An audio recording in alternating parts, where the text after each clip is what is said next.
শুনতে পাচ্ছেন সবাই আমাকে? আমি শুরু করে দিই। হ্যাঁ, আচ্ছা, সবাইকে আসার জন্য অনেক ধন্যবাদ। এবং সর্বপ্রথম আমাদের শ্রীরামপুর অথরিটির যে চেয়ারম্যান আছেন জামান ভাই, ওনাকে ধন্যবাদ আমাকে আমন্ত্রণ জানানোর জন্য। আপনাদের যদি মনে পড়ে যে আমি মাস 3 আগে এসেছিলাম, তারপরে আমাদের অনেক উপদেষ্টা ব্যাক টু ব্যাক এসেছেন। ফাইনালি মে মাসে প্রধান উপদেষ্টা এসেছিলেন।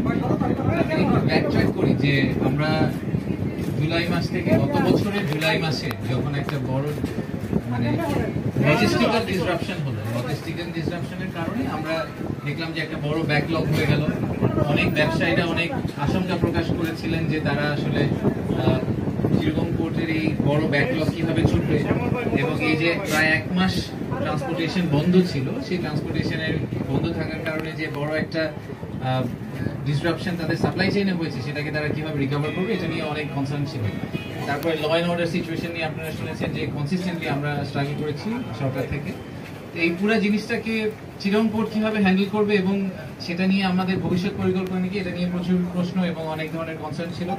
তো ইনভেস্টমেন্ট সামিট থেকে শুরু করে আমরা সবসময় বলে এসেছি যে আমরা সত্যিকার অর্থে মনে করি যে বাংলাদেশের যে জনশক্তি আছে সেটাকে কাজে লাগানোর জন্য আমরা যে লং টার্ম অ্যাম্বিশনটাকে শেয়ার করার চেষ্টা